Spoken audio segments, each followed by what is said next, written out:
반갑습니다. 오늘 말씀은 사도행전 5장입니다.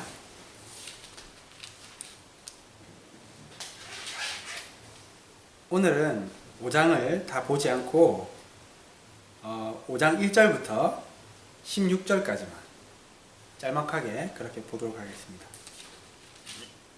5장이 꽤 길어요. 42장까지 있거든요.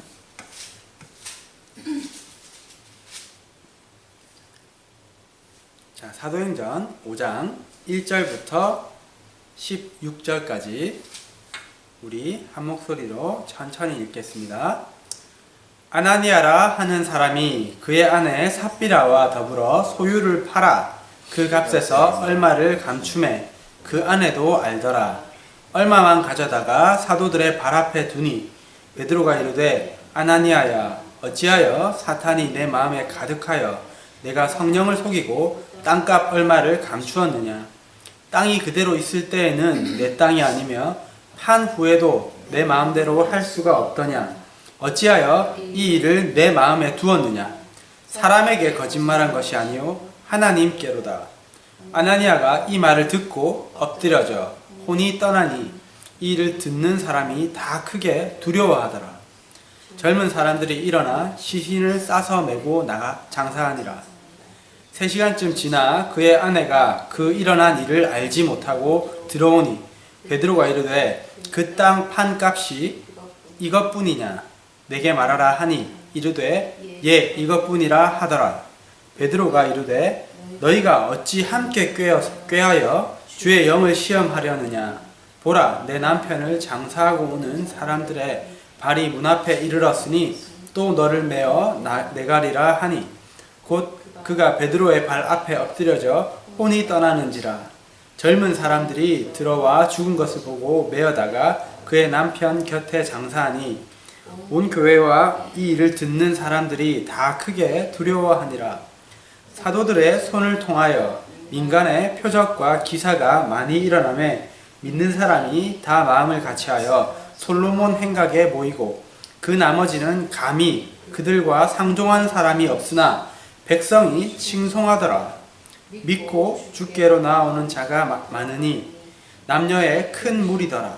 심지어 병든 사람을 메고 거리에 나가 침대와 요 위에 누이고 베드로가 지나갈 때에 혹 그의 그림자라도 누구에게 덮일까 바라고 예루살렘 부근에 수많은 사람들도 모여 병든 사람과 더러운 귀신에게 괴로움 받는 사람을 데리고 와서 다 나음을 얻으니라. 아멘.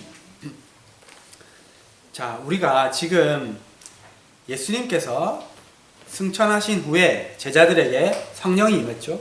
그리고 초대교회가 생겨났습니다. 그리고 초대교회가 막 폭발적으로 한 주 한 주 이렇게 부흥해 나가는 그 과정을 지켜보고 있습니다. 그런 가운데 지난 시간에 이 초대교회의 첫 번째 시련이 4장에서 찾아왔습니다. 그것이 무엇이었냐면 예수님의 이름을 전하고 예수님의 이름으로 기적을 일으키는 이 사도들에게 핍박이 찾아온 것입니다. 그렇지만은 이러한 핍박에도 굴하지 않고 사도들과 성도들은 하나님에게 오히려 더 이 핍박 가운데서 담대히 복음을 전할 수 있도록 해달라고 기도했습니다. 그래서 그들은 더 성령 충만했고 담대히 하나님의 복음을 계속해서 전했습니다. 그리고 4장 끝에서 또 이야기하고 있는 것이 초대교회 신자들은 서로 가진 것을 나누고 통용했습니다. 땅과 집을 가진 사람들이 그것들을 팔아서 사도들의 발 앞에 가져왔고 사도들은 그것을 필요한 사람들에게 나누어 주어서 교회에는 가난한 사람들이 없었습니다. 이 사람들이 이렇게 할 수 있었던 이유는 사도들이 하나님의 권능으로 전하는 그 말씀을 듣고 은혜를 받아서 아무도 내 것이 내 것이라고 생각하는 사람이 없었기 때문입니다. 이러한 사람들 중에 구브로 사이프러스 출신의 바나바라고 불리는 요셉이라는 사람이 있었습니다. 이 바나바도 자기 밭을 팔아서 그 판 값을 사도들 앞에 가지고 왔습니다. 이것이 우리가 지난 4장에서 보았던 내용인데, 이렇게 초대교회는 외부에 그러한 핍박이 있었지만, 시련이 있었지만은 정말 그것을 이겨내고 신실하고 아름답게 계속해서 성장해 나가고 있었습니다. 그런데 이번에는 교회 안에, 교회 내부에 시련이 찾아왔습니다. 신자들 중에서 아나니아와 삽비라라는 부부가 있었습니다. 이들도 바나바와 같이 자기 땅을 팔아서 사도들의 발 앞에 가지고 왔습니다. 그런데 이 부부는 땅값의 일부는 숨겨놓고 마치 전부를 다 갖다가 하나님 앞에 바친 것처럼 그렇게 거짓말을 했습니다. 베드로가 이것을 책망했을 때 아나니아는, 그 남편은 그 자리에서 죽고 말았습니다. 그리고 3시간 뒤에 삽비라가 남편에게 일어난 이 일을 아무것도 알지 못하고 사도들에게 왔는데, 베드로가 이 아내에게도 이 돈이 땅 판 값의 전부냐고 물어봤습니다. 그래서 삽비라는 그렇다고 거짓말을 했고, 결국 삽비라도 죽고 말았습니다. 온 교회와 이 일을 들은 모든 사람들이 이 일을 통해서 크게 두려워했습니다. 그런데 이 부부가 비록 거짓말을 했지만은, 비록 땅판값을 속이긴 했지만은, 이렇게 그 자리에서 죽었다는 것이 우리가 인간적인 생각으로 생각했을 때는 좀 이해가 가지 않지 않습니까? 분명히 이러한 일들이 이때만 있는 것도 아니고 오늘날도 있고, 사실은 오늘날에는 이것보다도 더한 일들이 일어나고 있는데 왜 어째서 이 사람들이 정말 죽기까지 이렇게 했을까? 이러한 생각이 듭니다. 저도 그런 생각이 들었습니다. 그렇지만은 오늘 말씀은 하나님께서 분명히 이들 부부를 벌하셔서 이렇게 역사하셨고, 여기에는 그만한 이유가 있었습니다. 제가 앞서서 말씀드렸던 것처럼 성령의 역사하심으로 초대교회가 탄생하고, 정말 이 교회가 순수하게 믿음을 지키면서 외부의 압박 속에서 이렇게 성장해 나가고 있었습니다. 그런데 이때 사탄은 이 교회를 무너뜨리기 위해서 교회 내부에 아나니아와 삽비라를 통해서 틈타려고 했던 것입니다. 3절에 베드로가 아나니아에게 이야기합니다. 어찌하여 사탄이 내 마음에 가득하여 네가 성령을 속이고 땅값 얼마를 감추었느냐. 사탄이 이렇게 아나니아의 마음속에 틈타서 교회 내부의 순수성을 오염시키고, 서로 더 네가 헌금을 많이 하고 내가 헌금을 많이 하고, 내가 더 높고 네가 더 낮고, 이렇게 경쟁심을 유발해서 교회를 분열시키려고 한 것입니다.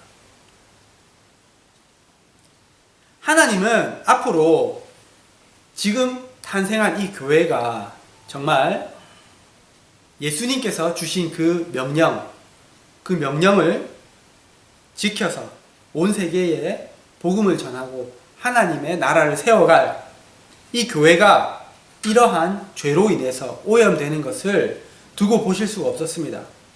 그래서 비록 아프더라도 이런 죄를 도려내셔서 교회의 순수성을 지키고 사람들에게도 두려운 마음, 즉 경각심을 주신 것입니다. 그뿐 아니라 이 부부가 한 것은 결국 사람을 속인 것이 아니라 하나님과 성령을 속인 것이었습니다. 이 사건을 보면서 제가 들었던 생각은 정말 오늘날의 교회를 돌아보게 했습니다. 사실 오늘날의 교회는 이것보다도 훨씬 더 정말 더럽고 추악한 그러한 죄들이 가득합니다. 서로 미워하고 편을 가르고 경쟁하고, 그리고 부도덕하고 바르지 못한 그러한 동기가 넘쳐나는 우리 지금의 교회가 생각이 났습니다. 그러면서 초대교회 때 이 교회의 순수성을 유지하기 위해서 하나님께서 이렇게 역사하셨다면 지금도 분명히 그 하나님은 동일하신 하나님이십니다. 지금은 하나님께서 그것을 눈 감고 참고 계시지만 하나님께서 언젠가 그것을 똑같이 벌하실 것입니다.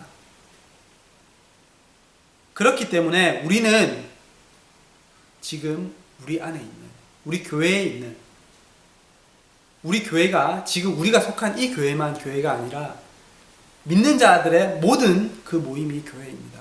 이 교회 속에 정말 틈타 있는 이 더러움을 그리고 죄를 회개하고 순수성을 회복해야 될 것입니다. 초대교회에도 정말 성령이 충만하고 부흥하기만 했던 것이 아니었습니다. 우리가 지난 시간에 보았던 것처럼 그렇게 외부의 핍박도 있었고 오늘 보았던 것처럼 이렇게 내부에 타락한 그러한 모습들도 있었습니다. 그렇지만은 초대교회가 계속해서 부흥해 나갈 수 있었던 것은 이러한 내부의 죄들을 과감하게 제거해냈기 때문입니다. 여러분이 그리고 저희가 속한 그 교회를 위해서 그리고 우리 전체 하나님의 이 교회들을 위해서 우리가 기도하기를 원합니다. 하나님께서 우리 교회의 죄를 드러내시고 제거하셔서 우리가 순수성을 회복하게 하시고 이 세상에 빛과 소금이 되어서 정말 하나님께서 의도하셨던 그 하나님의 나라를 확정해 나가는 그러한 역할을 감당하는 우리 교회들이 될 수 있도록 기도하기를 원합니다.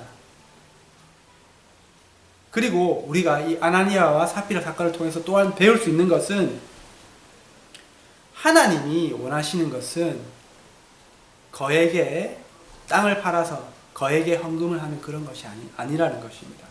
하나님은 우리의 마음을 받으십니다.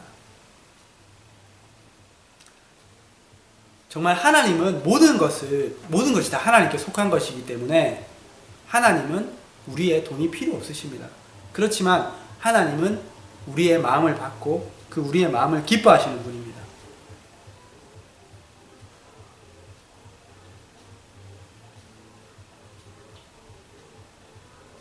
우리 이 하나님께 다른 동기가 아니라 이 하나님을 사랑하고 이웃을 사랑하는 이러한 순수한 마음으로 우리가 작은 것을 드리더라도 그러한 마음으로 드리는 저와 여러분이 되시기를 축복합니다. 옆집에 아마도 파티를 하고 있는 것 같습니다. 그래서 음악 소리가 좀 들리더라도 양해를 해주시고 하나님께서 더 큰 은혜를 부어주실 것을 믿습니다. 아나니아는 복음을 듣고 예수님을 믿게 된 초대 멤버 중에 한 사람입니다. 더욱이 이 사람은 교회를 위해서 자기 땅을 팔아서 헌금할 만큼 헌신적인 그런 마음이 있었던 사람입니다. 그런데 이런 마음이 있는 이 사람이 왜 하나님과 성령을 속이면서까지 땅값을 속였을까요? 그 이유는 아나니아에게 제가 생각하기엔 그렇습니다. 다른 사람들에게 인정받고 싶은 그 마음이 있었기 때문이라고 생각됩니다. 당시 초대교회에는 우리가 보았던 것처럼 정말 은혜를 받고 거액의 헌금을 쾌척하는 사람들이 있었습니다. 그 중에 바나바도 한 명이었죠. 바나바는 분명히 많은 성도들에게 인정과 존경을 받는 인물이었을 것입니다. 우리가 그것을 알 수 있는 것은 나중에 바나바가 사도 바울의 동역자로서 중요한 역할을 했고 그리고 이 사도행전을 기록한 누가는 바나바가 착하고 성령과 믿음이 충만한 사람이다 이렇게 기록하고 있습니다. 그렇기 때문에 아나니아는 바나바와 같이 사람들에게 나도 저런 사람, 저런 소리를 듣고 싶다. 나도 정말 착하고 믿음과 성령이 충만한 자다. 이렇게 인정받고 싶다. 이런 마음이 분명히 있었을 것 같습니다. 그래서 이 아나니아는 자기 믿음보다 더 큰 헌금을 하려고 했습니다. 그렇지만은 아까운 마음이 들었기 때문에 이것을 다 하지 못하고 헌금의 일부를 감춘 것입니다. 이러한 아나니아의 마음에 다른 사람들과 비교하고 그리고 다른 사람들에게 인정받고 싶어하는 이 마음에 사탄이 틈탄 것입니다. 이런 아나니아의 모습을 보면서 저와 우리의 모습을 발견합니다. 다른 사람들에게 인정받고 칭찬받고 존경받고 싶어하는 마음, 비교의식과 경쟁의식, 열등감과 우월감. 저는 이제까지 살면서 정말 이러한 마음에서 자유하고 있는 사람을 거의 본 적이 없습니다. 특별히 남자들은 거의 대부분 이러한 마음에 사로잡혀 있는 것을 봅니다. 그것은 우리 마음에 빈 구멍이 있기 때문입니다. 사람들은 그것을 세상의 것들로 채우려고 합니다. 남자는 주로 그것을 무엇으로 채우려고 하냐면 다른 사람들에게 인정받고 존경받는 그러한 마음으로 이것을 채우려고 합니다. 여자들은 대부분 다른 사람들에게 받는 그 사랑으로 그 빈 공간을 채우려고 합니다. 그래서 여자는 남자의 사랑을 먹고 살고 남자는 여자의 존경을 먹고 산다. 이러한 말이 생겨났다고 생각이 됩니다. 그리고 남자는 자기를 인정해주는 사람을 위해서 정말 목숨을 바친다. 이러한 말이 있지 않습니까? 정말 이렇게 우리 사람은, 특별히 남자들은 다른 사람들에게서, 특별히 권위자로부터 인정받고 싶어하는 그런 욕구가 많은데, 이러한 욕구가 어렸을 때 정말 부모로부터, 아버지로부터, 다른 권위자로부터 이러한 인정을 받지 못한 사람일수록 정말 커가면서 이러한 욕구가 정말 많은 것을 우리가 보게 됩니다. 제가 얼마 전에 성경을 읽다가 이러한 마음 때문에, 이러한 비교의식 때문에 하나님까지 버리고 인생을 망쳐버린 사람을 발견했습니다.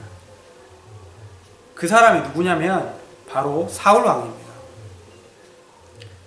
사울은 처음에 사무엘이 사울을 왕으로 기름 붓기 위해 찾아갔을 때, 아니 우리 지파는 정말 이스라엘 중에서 가장 작은 베냐민 지파고 우리 집은 정말 아무것도 아닌데, 이렇게 하면서, 그리고 이 사람이 왕으로 선출되었을 때 막 짐짝 뒤에 숨어서 다른 사람들 앞에 서기를 부끄러워했던 그러한 사람이었습니다. 그랬던 사울 왕이 점점 왕으로서 사람들에게 인정을 받기 시작하면서 변해가는 모습을 보았습니다. 사람들에게 더 큰 인정을 받으려고 하고 정말 신하들을 의식해서 사람들이 자기를 따라가는 것을 두려워해서 자기가 해서는 안 되는 번제까지 이렇게 드리면서 사람들에게 인정을 받으려 했던 것입니다. 그리고 사울은 자신보다 더 인기를 끄는 그 다윗에게 자신의 신하이면서, 그리고 자신의 그 사위 이 다윗을 두려워하고 질투해서 죽이려고 합니다. 사람은 이렇게 다른 사람과 나를 비교하고 다른 사람들의 시선을 의식하고 인정받고 싶어하는 욕구가 있습니다. 이런 것으로 내 마음의 빈 공간을 채우려고 하는 것입니다. 그런데 이렇게 하면 할수록 우리가 사울을 통해서 볼 수 있는 것처럼 오히려 그것이 채워지지 않을 때 자괴감에 빠지고 자신감이 떨어지고 힘이 들기만 하는 것입니다. 이러한 마음의 구멍은 다른 사람의 이러한 사랑이나 인정으로 채울 수 없습니다. 이것은 하나님만이 채울 수 있는 공간입니다. 왜냐하면 우리 인간은 하나님으로부터 떨어져 나왔기 때문입니다. 그렇기 때문에 우리 마음에는 그 하나님의 자리, 그 빈 공간이 있는 것입니다. 저 역시 제 안에 이러한 마음이 많이 있는 것을 봅니다. 제가 성령이 충만하고 하나님의 은혜가 충만하지 않을 때는 다른 사람들로부터 인정받고 싶어하고 막 칭찬받고 싶어하고 그리고 내 자신이 드러나고 싶고 막 그러한 욕심이 넘칩니다.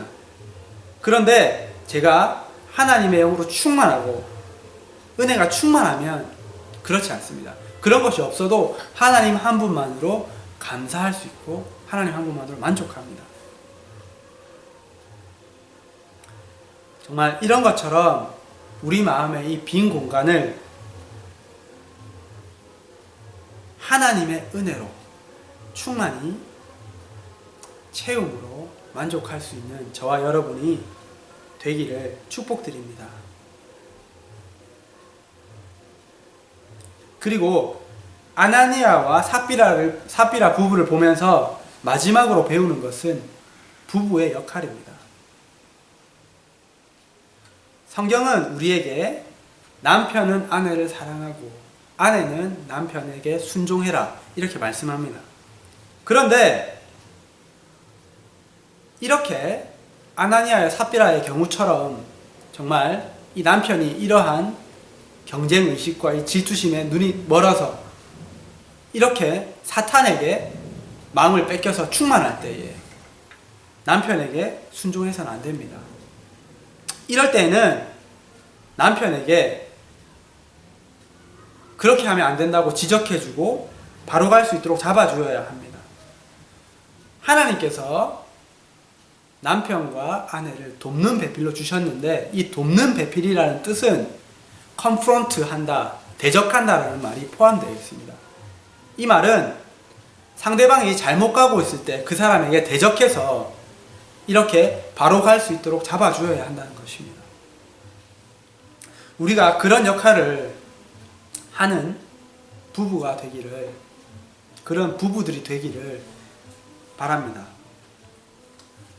그리고 12절부터 16절은 초대교회가 어떻게 성장해 가고 있는지 중간 보고 같은 그러한 역할을 하는 문구입니다. 이 글을 보면 먼저 사도들을 통해서 표적과 기사가 많이 나타났고 또한 성도들은 한 마음으로 우리가 지난번에 얘기했던 것처럼 여전히 세상 속으로 나가서 성전으로 가서 모여서 그들과도 교제하고 예배를 드렸습니다. 그리고 믿지 않는 자들은 믿는 자들을 존경하고 두려워하는 그러한 마음이 있었고 칭송했습니다. 그리고 주께로 나아오는 자들의 숫자는 점점 더 늘어갔습니다. 사람들은 병든 자들과 귀신 들린 자들을 메고 거리로 나와서 행여나 사도들의 그림자라도 지나가지 않을까 그렇게 기다리고 그들은 나음을 입었습니다. 제가 이 말씀을 읽으면서 들었던 생각과 느낌은 와, 정말 이 교회를 향한 믿지 않는 자들의 믿는 자들을 향한 리스펙트가 있었다. 정말 이러한 마음이 느껴졌습니다. 13절은 믿지 않는 자들이 감히 성도들과 함께 하지 못했다. 그렇지만 그들을 칭송했다. 이렇게 말씀합니다. 정말 이 말씀을 통해서 이 믿지 않는 자들이 믿는 자들을 바라보았던 그 마음, 그리고 정말 내가 믿진 않지만 이 사도들의 지나가면서 혹시라도 그 그림자라도 덮여서 이 사람이 낫지 않을까 하는 그 마음, 그런 마음이 느껴졌던 것입니다.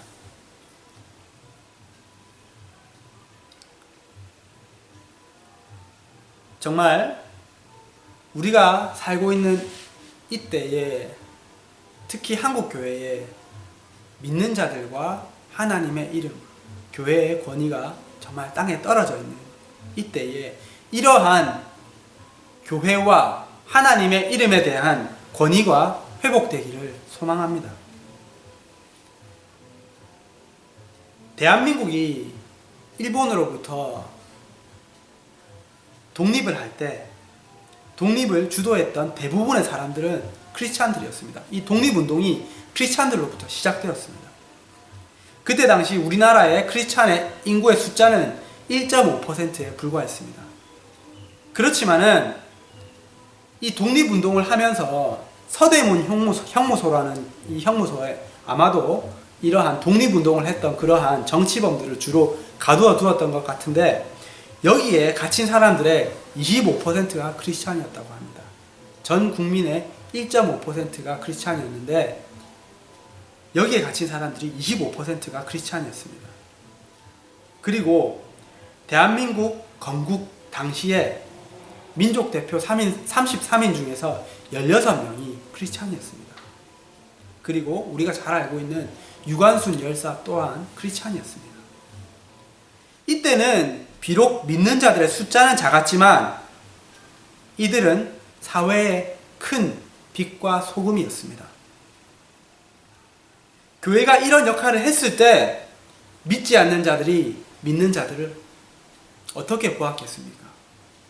저는 정말 이때 초대교회와 같은 교회를 향한, 그리고 하나님을 믿는 사람들을 향한 리스펙트가 있었다고 생각됩니다. 그리고 칭송을 했을 것입니다. 그리고 당연히 교회가 부흥되었을 것입니다. 정말 지금도 이러한 일이 일어날 수 있습니다. 우리가 정말로 이 하나님의 말씀에 비추어서 올바른 삶을 살고 이 사회에서 이러한 빛과 소금의 역할을 감당해 나갈 때 정말 땅에 떨어진 이 하나님의 이름이 다시 올라가고 교회가 영광을 받을 것입니다. 분명히 성경은 우리가 마지막 때가 다가올수록 더 핍박이 있을 것이라고 말씀하지만은 또한 반대로 대부흥이 있을 것도 이야기합니다. 우리가 정말 이러한 교회의 역할을 감당하는 그러한 각 사람이 되고 교회들이 되었으면 좋겠습니다. 우리가 기도드림으로 예배를, 말씀을 마칠 텐데, 먼저 기도할 것은 우리가 정말 그 교회 내부의 순수성을 유지하기 위해서 하나님께서 아나니아와 삽비라를 통해서 틈타려 들었던 그 사탄을 제거하셨던 것처럼 정말 우리 교회에, 그리고 내 안에 틈타 있는 그러한 사탄이 틈타고자 하는 그러한 것은 없는지, 그러한 죄는 없는지, 그러한 더러운 동기는 없는지 성령께서 드러내셔서 우리가 그것을 제거할 수 있도록 기도하시고, 정말 두 번째로 내가 다른 것으로 내 마음의 빈 공간을 채우려 하고 다른 사람의 인정과 사랑과 그러한 것들, 그러한 비교의식에 늘 시달리고 사로잡히는 것이 아니라 정말 하나님으로, 하나님의 사랑과 하나님의 은혜와 성령의 충만함으로 내 마음을 채움으로 우리가 감사하고 만족하고 그렇게 살아갈 수 있도록 기도하시고, 마지막으로 오늘날의 교회가 정말 이 초대교회와 같이 사람들에게 칭송받고 존경받는 그러한 교회들이 될 수 있도록 우리 기도합시다.